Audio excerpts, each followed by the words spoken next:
she was on her knees, arranging white orchids along the base of a reception arch when the heels clicked in, sharp, deliberate, the kind of walk that expected rooms to move. Imani Okafor did not look up. She did not know that the woman walking toward her was the daughter of a California senator. She did not know that one wrong sentence was about to leave that woman's mouth in the next 60 seconds. And she did not know, could not have known, that a man in a dark suit was standing very quietly by the service entrance, watching everything, his phone already half out of his pocket. In exactly 47 days, Vanessa Lockwood would lose her father's Senate seat. She would lose her Yale ring. She would lose the name that had opened every door in California since she was 19. She would lose all three, because of one florist and one man whose name nobody in this city dared speak above a whisper. If you have ever seen someone lose everything because they underestimated the wrong woman, stay with me till the end. The next 47 days are about to change 4 families forever. Comment your city and the time you are watching from. And if you are new here, subscribe before you forget. We tell stories about quiet power and the rooms that learn too late now. Let's dive in. You. The voice cut cleanly through the Grand Beverly ballroom. The flowers are wrong. Imani placed the orchid stem down with care. She rose slowly, pulled off her gloves finger by finger, before she ever met the woman's eyes. Vanessa Lockwood looked expensive, cream blazer, severe blonde ponytail. The orchids should be on the left side of the arch, she said, not centered. Imani looked at her steadily. They are centered because that is where I put them. The woman blinked once. You do not understand. Move them. No, the room did not breathe. Then get me your supervisor. I am the supervisor. I am also the owner. Something cold flickered across Vanessa's face. The flicker of a person who had never been told no by someone she considered beneath her. She gave a short laugh and glanced around the ballroom, gathering an audience. You people, she said, loud enough now, always want to act like you run something. The ballroom went still. Imani breathed in once, slow, through her nose. And inside that one breath, she was 25 again, standing outside a club on Sunset Boulevard. A velvet rope. A man looking past her, around her, through her, as if she were not there. She had walked 3 blocks before letting herself cry in her car, and when she had stopped crying, she had said one sentence out loud into the steering wheel. I will never ask permission to enter a room again. 6 years later, St. Iris Florals had 3 full-time designers and a Beverly Hills studio she had signed for herself. She did not move flowers because a woman in a cream blazer wanted to feel important. Imani took one measured step forward. Say that again. Vanessa's chin lifted. I said, I heard you. I just want you to hear yourself clearly, too. Because later, when you are standing somewhere that actually matters in your life, you are going to remember this. This room, this moment. This was the version of yourself you chose to be. For the first time, Vanessa hesitated. It was small, a half second, but Imani saw it. So did the older Korean man in the dark suit standing very still by the service entrance, the one nobody had noticed yet. You should leave, Imani said. It was not a suggestion. It was a decision someone else had already made on Vanessa's behalf. Vanessa stared 1 second longer, then turned. Her heels did not land as confidently as they had on the way in. The doors swung shut behind her. Imani crouched back down and picked up another orchid stem. Her hands did not shake. She finished the arch in 38 minutes. She did not think about Vanessa again. That was the thing about Imani. She processed. She moved. She did not carry what was not hers to carry. She did not see the man in the dark suit step into a quiet corridor. She did not hear him speak in low Korean for 40 seconds. She did not know that in a corner office in Koreatown, a man named Jiun Han had set down his pen, listened in silence, and said only 4 words back. Tell me her name. By 2 in the afternoon, Imani was changed into a black dress and walking through the east wing of the same hotel. Her senior stylist, Eunice, had lost her father 2 days ago. She had promised she would be there. She found a door marked with a small placard, pushed it open, and slipped quietly into the back row. The room was dim. Incense, a soft Korean instrumental playing near the front. About 30 people seated, all of them still. She sat down. On the small altar at the front stood a framed photograph. A man in his 60s, dignified. A slight smile. Behind the photograph, almost hidden by the white flowers, was a small carved emblem. Black dragon coiled around itself. Imani did not recognize it. She glanced at the program in her hand. Han Kyung-soo, beloved husband and father. She looked at the door she had come through. The placard. She had misread it. Eunice's father was in Hall C. This was Hall G. She should leave. She folded the program quietly and started to rise. Beside her, the woman in black reached for her teacup with unsteady hands. The cup caught the edge of the saucer badly enough that tea spilled across the tablecloth. Imani caught it before it tipped completely. I am sorry, the woman whispered automatically, as if she were apologizing for taking up space. It is okay, Imani said softly. She set the cup back down properly and handed the woman a napkin. The woman took it slowly. Her fingers trembled once before tightening around it. She was small, elegantly dressed in black. Her knuckles had paled from how tightly her hands were folded. A few moments later, the woman spoke without looking at her. "My husband hated hospitals," she said quietly. "He said they smelled like endings." Imani listened. The woman kept talking and Imani stayed. She spoke about how her husband took his tea, about the argument they had 3 days before the diagnosis. Something small, something stupid, how she had never fully let it go. Then she stopped. "They told me it was his heart," she said. Her voice did something strange in the middle of the sentence. "But mothers know things. I know things." Imani did not ask. She held the woman's hand instead, and the woman, after a moment, let her. When the silence came back, it was softer than the first one. "My son should be here," Mrs. Han said. "He called. He is coming. He always is. He carries too much. He always has." "He will be here," Imani said. Mrs. Han finally turned and looked at her. Really looked. Something moved across her face, not confusion. Recognition of a kind that did not require explanation. "Stay," she said. "Just until he comes." Imani stayed. Mrs. Han reached into the small black handbag in her lap. She took out a folded handkerchief, and as she pulled it free, a photograph slipped from between its folds and dropped to the floor. Imani bent and picked it up, an old photograph, black and white, slightly yellowed at the corners. 2 men stood in front of what looked like a hospital entrance. One was Han Kyung-soo, younger, maybe in his 40s. The other was a tall black man in a dark suit. They were shaking hands. The black man looked straight at the camera with a steady, kind expression. Imani did not look closely. It was not her place. She handed the photograph back without studying the face. Mrs. Han took it. She held it for a long moment in her open palm. Then she turned her head and looked at Imani. She looked at her for so long that Imani almost said something, but Mrs. Han only tucked the photograph back into the handkerchief, slipped it into her bag, and tightened her hand around Imani's again, tighter than before. She did not say a word. The room changed 3 seconds before he walked in. Imani did not understand it at first. She just felt it, a kind of pressure shift the way a room shifts when air moves through it. The older men near the front straightened their backs. A woman 2 rows ahead pulled her son's hand into her lap and stopped speaking mid-sentence. Even the speaker playing the soft Korean instrumental seemed to dim. The double doors at the back opened. 2 men stepped in first, mid-30s, black suits. They did not look at the room. They looked at the corners of the room. One scanned left, the other scanned right. Imani noticed because her business required her to read a space the moment she entered it, and she had never seen anyone read a room like that. Then he walked in. He was tall, mid-30s or a little older. Dark suit, white shirt, no tie, the top button open at his throat. His hair cut short and neat, but there was nothing soft about the rest of him. He looked like a man who had been awake for a long time and would not be allowed to sleep yet. 4 older men in the front row stood up. They bowed, deep bows, the kind that meant something specific. "Hyungnim," one of them said quietly. Jiun Han nodded once. He did not stop walking. He came down the center aisle without hurrying and without looking sideways at anyone. His eyes were on his mother. Only on her. Mrs. Han turned and saw him, and her shoulders dropped a quarter of an inch, and Imani understood in that moment that she had been holding herself up for hours so that he would not have to walk in and see her broken. He reached the row. He stopped. He looked at his mother. He looked at the woman next to his mother. He did not look surprised. He did not look annoyed. He just looked, the way a man looks at a piece of new information he intends to fully understand.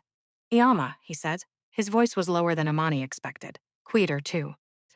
"You are late," Mrs. Han whispered, and her eyes welled up the second she said it.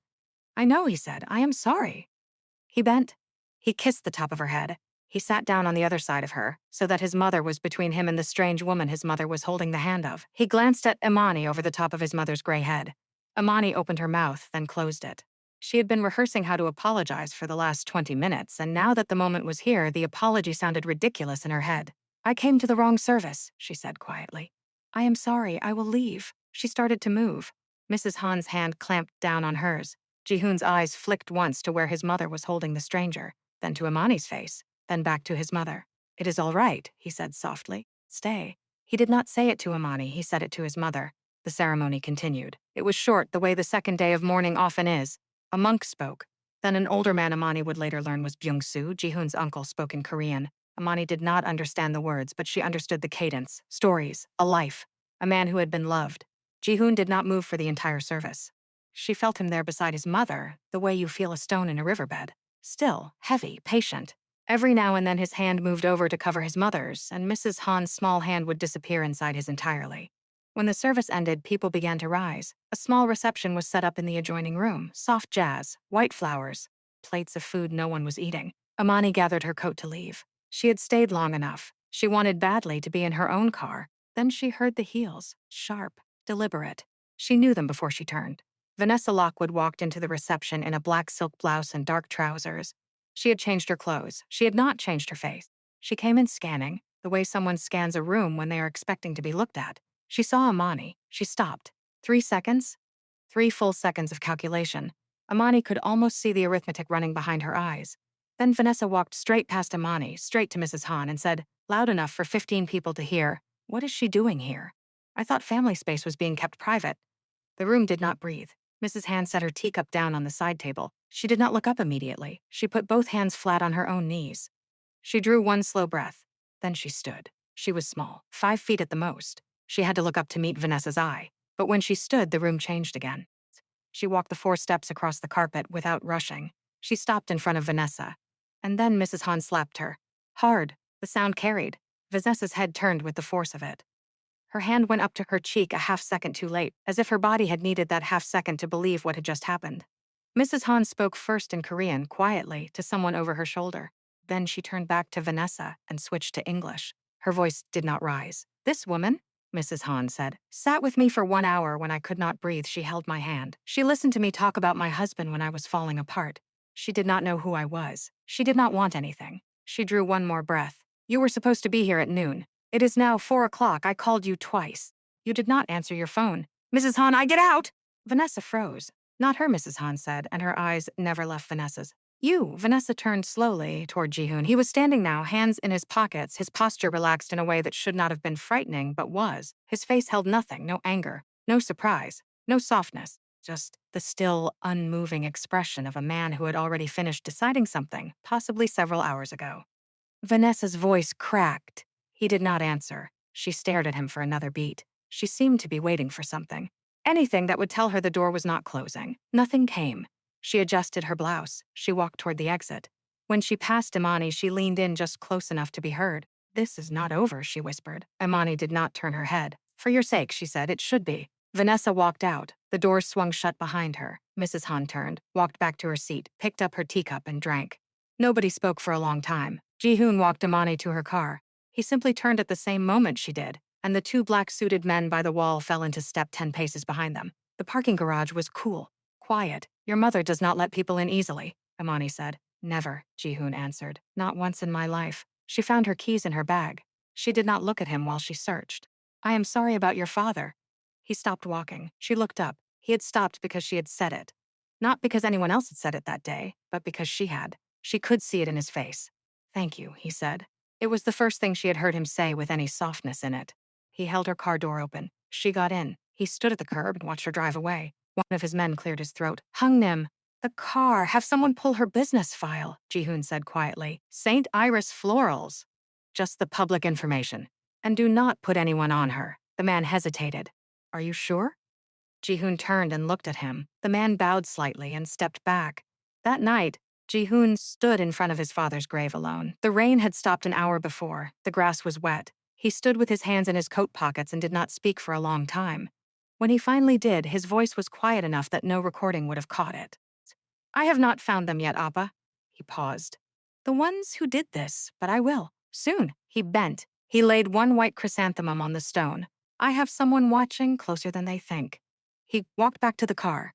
The folder was waiting on the back seat. He had been compiling it quietly for 5 months and 12 days, ever since the morning his father had been found dead in the back of a town car with a single neat hole in his temple and an unsigned condolence note left under the windshield wiper. 3 weeks later, Vanessa let herself into Jihoon's penthouse with the key she still owned. She had been crying for 90 minutes. She had reapplied her mascara in the elevator. She was sitting at the kitchen island when he came home, a glass of his bourbon untouched in front of her. "Your mother humiliated me," she said. He set his keys on the counter.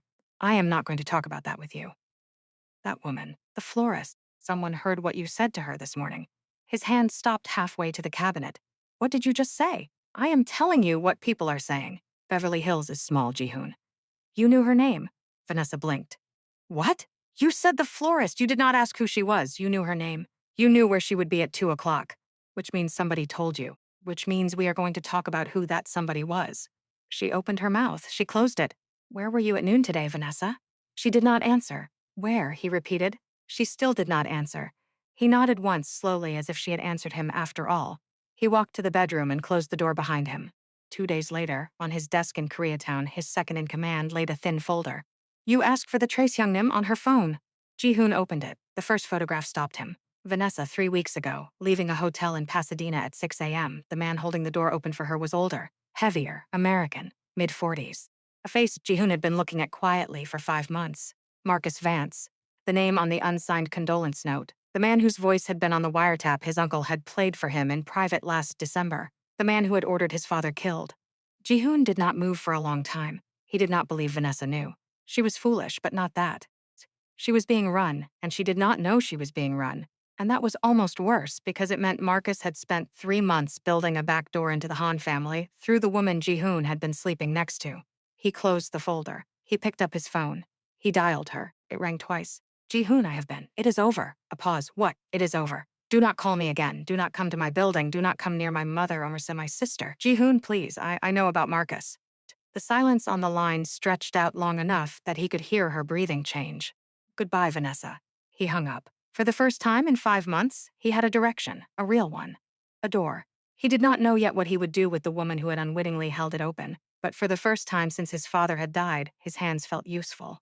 On Tuesday, Amani was leaving a wholesale flower supplier in downtown LA with a clipboard pressed against her chest. When she nearly walked into the chest of a man on the sidewalk, she looked up. Jiun Han. He had stopped just in time. His hand was raised slightly, like he had nearly caught her elbow and thought better of it.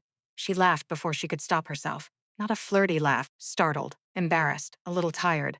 "I am so sorry. My fault," he said. "I was not looking." "Yes, you were." He almost smiled. There was a coffee place across the street. He glanced at it. He glanced at her. He did not ask. She did not pretend not to understand. "One coffee," she said. They sat for an hour and 40 minutes. He asked about her business. She asked about his. He answered in a careful, edited way she noticed and respected without commenting on. He did not ask about her, only about her work, and somehow she ended up telling him more than she had told most men in years. When she stood to leave, she asked the question she had not planned to ask. "Your girlfriend? What about her? We are not together anymore. Since when?" 3 weeks ago. She nodded once. She did not ask why. He walked her to her car. He did not call for 6 days. On the 7th morning, a long white box was delivered to St. Iris Florals. Amani opened it on the workbench. Inside, wrapped in tissue, was a tight, generous bundle of white ranunculus. Her favorite. The one flower she never told clients about because she did not want them ordered for her. The note had 4 words on it. "I remembered your favorite." She sat down on the metal stool by the workbench and did not move for a very long time. She did not smile. She just sat there, in a room full of flowers, looking at the only one she had not chosen. Vanessa saw the photograph on a Friday. A friend of a friend had reposted it. An anniversary event at a gallery in Culver City. Imani in a deep wine-colored dress, laughing at something off-frame. Ji-hoon beside her, hand resting against the small of her back, looking at her with an expression Vanessa had never once been on the receiving end of. She stared at the screen until it went dark. Then she searched St. Iris Florals. The studio sat on a quiet corner just off Beverly Drive. White brick, a black canopy. Vanessa pulled up to the curb on Saturday morning before the shops had opened. Her hair was not done. Her makeup was not done. She had not slept. Amani was inside, signing for an early delivery. She glanced up when the bell over the door chimed. The clipboard did not leave her hand. "You should not be here," she said. "You think you are clever?" Vanessa stepped fully inside and let the door swing shut behind her. 3 years I was with him. And one florist with a bleeding heart act at a funeral, and suddenly he is sending you flowers like a teenager. Imani handed the clipboard back to the driver, signed the slip without looking, and asked him quietly to wait outside. The driver took one look at Vanessa and stepped back onto the sidewalk. Imani turned. "You need to leave. I need to understand." "You do not get to understand anything. You came into my place of business on a Saturday morning to talk about a man who does not belong to either of us." "Oh, he belongs to someone. He just always belonged to whatever room he walked into." "Then go find a different room." Vanessa took 2 quick steps forward and grabbed Imani's wrist. It was the kind of grab that a woman who had never been hit back made, because she had never had a reason to learn that touching someone could have consequences. Imani moved without thinking. She rotated her wrist out of Vanessa's grip, stepped back once, and lifted her hand in a flat, low gesture between them. "Do not do that again." Vanessa's chest was heaving. "You think this is going to last? You really think his family is going to accept some florist from? Stop." The word came out so calm that Vanessa actually stopped. Imani took one breath. "You think I clawed my way up here to be told where to put a flower," she said. "Honey." I have been told to move my whole life. I stopped moving the day I signed my own lease. She gestured very slightly at the studio around them. The clean white walls, the cooler in the back full of stems she had selected at 4:30 that morning. This is mine, every square foot of it. And the door you walked through? You are about to walk back out of it. Vanessa stared at her. For a moment, she looked like she might say something else. Then her shoulders dropped half an inch. She turned. She walked out. The bell chimed again on her way through. Amani locked the door behind her. She picked up her phone. It rang twice. Are you hurt? Jihoon said. Not asked. Said no. Then I will handle it. He hung up. He arrived at Vanessa's house that evening at 7:42 p.m. He did not knock. He waited for the maid to open the door, walked past her, and went straight to the living room, where Vanessa was sitting in a robe, drinking white wine on her sofa. He did not sit down. Stand up. She stood. If you go near her again, he said. Her studio, her home, any restaurant she eats at, any gallery she shows at, I will make your life in this city very, very small. Do you understand me? Jihoon, do you understand me? Yes. He reached into his coat. He took out a single matte black card and laid it on the marble coffee table between them. No name, no logo. Just one small embossed dragon in the lower corner, almost invisible against the black. She stared at it, her face drained slowly of color. You know what this is, he said. She did know, in certain circles in Los Angeles, in restaurants that had been there since the 1960s, in private clubs along the coast, and financial introductions made by phone instead of paper, the matte black card meant one thing. The Han family had withdrawn from you.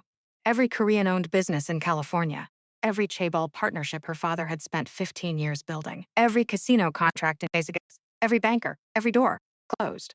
This is the only time I will say it, Jihoon said. I still love you, Vanessa whispered. I know. He turned and walked out. She did not pick up the card. By the next morning, 4 contracts had quietly fallen through at Senator Lockwood's office. A casino deal in Reno died on a Sunday phone call. 3 of his largest donors stopped returning emails inside of an afternoon. At 11:14 a.m., the senator hung up the phone, looked at his daughter across the kitchen, and asked in a hollow voice, "What did you do?" The weeks after that softened. Jihoon picked Amani up from the flower market at 6 in the morning twice. He learned to tell garden roses from spray roses without being told twice. He carried buckets of dahlias from her van without complaining once. He held a coffee cup in his teeth when his hands were full. He looked, for the first time in 5 months, like a man who slept at night. One evening, on the rooftop terrace of a small restaurant in Koreatown, he set his glass down across from her and said quietly, I want this to be something real. Amani looked at him. She slid her own glass an inch away. I was engaged once. He waited. 2 weeks before the wedding, his family decided I was not appropriate. He did not fight for me. I packed the dress into a box and never opened it again. I built everything I have without a man. I do not need to be saved. She held his eyes. If you want me, you want all of me, including the part that runs. He looked at her for a long time. I am not asking to save you, Amani. Then what are you asking? I am asking if you will let me stand next to you. That is a different thing. She did not answer for a long moment. Then she reached across the table and let her fingertips touch his. It already is, she said. The invitation came on a Thursday. My mother wants to meet you properly, Jihoon said. How many people? 8, maybe 10. Imani exhaled. I just wanted a number. She showed up 6 minutes early on Sunday evening in a burgundy dress she had spent 4 days not deciding on. The house was in Pacific Palisades, set back from the road behind a low stone wall. Imani stood at the door for a moment, smoothed the fabric over her hips, and rang the bell. Jihoon opened it himself. He did not say anything for a second. He just looked at her in a way that made her feel less nervous and more nervous at the same time. Come in. The hallway smelled like ginger and soy and something else she could not name. Voices in the kitchen. A piano somewhere quiet. Mrs. Han stepped out from the kitchen, wiping her hands on a small towel, and stopped halfway down the hallway when she saw Imani. She walked over. She did not say hello. She put her small arms around Imani and held her for a long moment, a real embrace. The kind that came from a woman who had decided something a while ago and was only now allowed to say it out loud. I told him from the beginning, Mrs. Han said into Imani's shoulder. I told him. A woman in her mid-20s leaned around the corner from the dining room and grinned. And now I get to meet the woman who made my brother smile. I thought that face was broken permanently. Minso, Jihoon said. What, I am being welcoming. She came forward and hugged Imani like they had known each other for years. Dinner was loud, in a way Imani had not expected. Mrs. Han kept pushing food onto her plate. Minsu asked her questions about her studio that were actually questions, not tests. The uncle, Byung-soo, sat at the head of the table in a gray cardigan and watched everyone with quiet, tired eyes. For a while, it was the warmest meal Imani had eaten in years. Then Byung-soo set his chopsticks down. What was your father's name? The table went quiet by degrees, the way a room goes quiet when one person speaks at the wrong volume in the wrong moment. Imani set her glass down. She paused, was silent for a long time. "Danny," he said softly. Imani's chest tightened. "You knew him." Bai Young-soo looked at his sister-in-law across the table. Mrs. Han had gone completely still. He looked at Ji-hoon. He looked at Min Seo, who had stopped chewing. He set his chopsticks down carefully on the rest. 19 years ago, Bung-soo said. This family had a problem, not business family. Something we could not solve in this room and could not let leave this room. A child was taken, 7 years old, by people who wanted leverage against us. Min Seo's fork stopped halfway to her mouth. "Wait," she said. I remember being taken. Yama told me it was a bad dream when I was little. She told me I made it up." Mrs. Han put her hand over her mouth. Her eyes filled. Byung-soo nodded once at his niece. "A man came to us," he said. "A federal prosecutor, black, tall. He had no reason to help us. We had not asked. He had heard. He was offered everything to make him part of the family afterward. Money, business deals, lifetime favors from a family like ours. He refused all of it. Imani could not breathe. He found her in 48 hours. He brought her back himself. To this day, none of us know exactly how." Byung-soo looked at Imani. He said only this. He said, "A child should not pay for the wars of adults." He said, "I do not want to know why this happened. I just want her to grow up." He said, "I have a daughter at home. I want her to live in a world that is a little cleaner than the one I found." The table did not move. Byung-soo's voice was very gentle now. "That was your father." Imani started crying without making any sound at all. The tears just came. Ji-hoon's hand found hers under the table and stayed there. Min Seo pushed her chair back. She walked around the table without looking at anyone. She stopped beside Imani's chair. She knelt down beside her, the way a sister kneels beside a sister, and took Imani's free hand in both of hers. "Your father," Min Seo said. Her voice was unsteady. "Your father gave me my life back. I did not even know his name. I have lived 19 years not knowing whose face I should thank in my prayers." Imani lowered her forehead to Min Seo's. The two women cried together for a long moment while the rest of the table sat in a silence so heavy it felt like a fifth person at the meal. Mrs. Han finally rose. She walked around the table. She stood behind Imani's chair. She unclasped a thin gold chain from her own neck. The pendant was small, a tiny dragon coiled, worn smooth from 100 years of being held by women who had loved hard and grieved hard. She bent forward and clasped it around Imani's neck. "This was my husband's mother's," she said quietly, "and his grandmother's. It belongs with you now." Imani pressed her hand against the pendant and could not speak. Much later, after Min Seo had fallen asleep on the sofa and Mrs. Han had gone upstairs, Ji-hoon and Imani stood out on the balcony. The city below them was lit up in long ribbons of white and gold. Their shoulders touched. "Why didn't he tell me?" Imani said quietly. "My father." Ji-hoon thought for a moment. "Maybe he did not want you to inherit a debt. Some men carry things alone so their children do not have to." She leaned into him. "He let her. My father spent his whole life teaching me that power is a debt," Ji-hoon said. "That every time you use it, you owe the world something back." He looked at her. The lights of Los Angeles caught in his eyes.